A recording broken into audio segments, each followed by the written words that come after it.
सब कुछ बनाया गया उसी के वचन के द्वारा। आदि में जब कुछ भी नहीं था तो क्या था? In the beginning when there was nothing, what was there? वचन। The word. आदि में वचन था। The word was in the beginning. वचन परमेश्वर के साथ The था। word was with God. और वचन ही परमेश्वर। And the word was God. So जब आप वचन को रिसीव करते हो तो आप किसको रिसीव कर रहे हो? So when you receive the word, who do you receive? What do you receive? आप परमेश्वर को रिसीव करते You receive God himself. हो। Amen. Amen. Hallelujah. So आज का जो वचन है वो कनेक्टेड है आपके फाइनेंशियल ब्रेक थ्रू से। The word that I'm giving today is connected to your financial breakthrough. क्यों? Why? क्योंकि आपके स्वर्गीय पिता की इच्छा है कि आप प्रॉस्पर हो। Because it's your heavenly Father's desire that you prosper. मैं फिर से कह दूं, I'll say it again. क्योंकि Because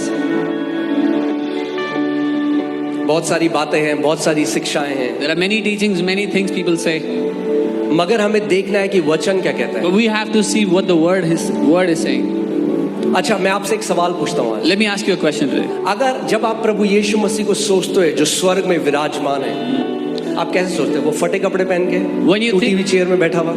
When you think about the Lord Jesus who's seated in heaven, how do you see him? Is he wearing torn clothes and seated on a broken chair? टूटी हुई chair है, tape लगा हुआ है उसमें, His chair is broken and it's MC लगा हुआ है। there is M-seal and tape on the chair. That's how you see him. नहीं, जब आप वो राजाओं का राजा और प्रभुओं का प्रभु है, वो कहता है पृथ्वी मेरी है, सोना मेरा है, चांदी मेरा है और इसकी सारी संपूर्णता मेरी है। He is the King of Kings and the Lord of Lords. The earth belongs to him. The gold and the silver are his. All the fullness belongs to the Lord. Amen.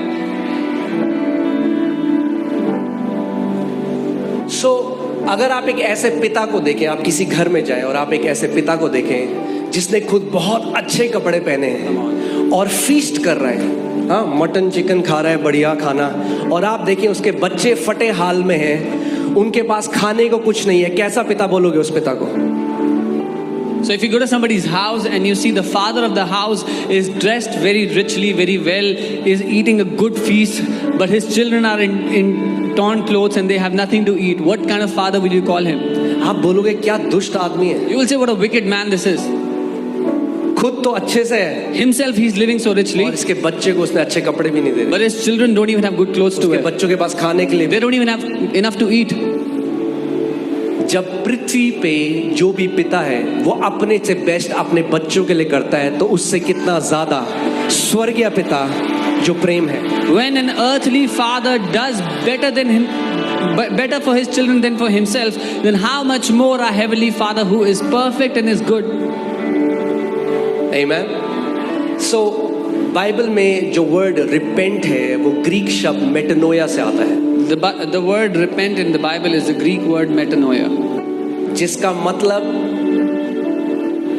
है अपनी सोच को बदल देना। which means to change the way you think. मैं प्रार्थना करता हूँ आज बहुत सारे लोग रिपेंट करेंगे आज। I pray that many people will repent today. इस वचन के आने से रिन्यूअल ऑफ माइंड होगा, जैसे आप सोचते हैं वो तरीका बदल जाएगा। By the entrance of this word, your mind will be renewed and the way you think will be changed. And I'm not saying you may, I'm saying you shall prosper. और मैं ये नहीं कह रहा कि शायद आप समृद्ध हो जाओगे, मैं कह रहा हूं आप निश्चय समृद्ध होगे। Prosperity is your heavenly Father's will for you. समृद्धि आपके स्वर्गीय पिता की इच्छा है आपके लिए। Amen. Amen. Hallelujah. So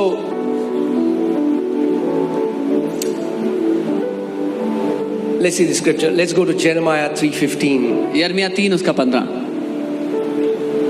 And it says, and I will give you shepherds according to my heart, और यहाँ लिखा है मैं तुम्हें अपने मन के अनुसार चरवाहे दूंगा, who will feed you with knowledge and understanding. जो ज्ञान और बुद्धि से, समझ से तुम्हें चराएंगे। A sign of a true shepherd is the one who feeds you with the knowledge and understanding of God's word. एक सच्चे चरवाहे का चिन्ह ये है कि वो आपको परमेश्वर के वचन के ज्ञान से चराता है, उसकी समझ से, उसकी बुद्धि से खिलाता है। Amen.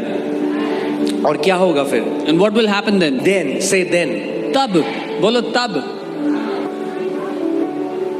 Then, तब जब आप एक ऐसे चरवाहे के अधीन आएंगे जो आपको ज्ञान और बुद्धि का वचन देता है, तब when you come under a shepherd who gives you the word of wisdom and understanding, then it shall come to pass तब ऐसा when होगा। you are multiplied and increased in the land in those days, says the Lord. कि तुम कई गुना बढ़ोगे और फलोगे और फूलोगे उस देश में जहां तुम हो। Amen.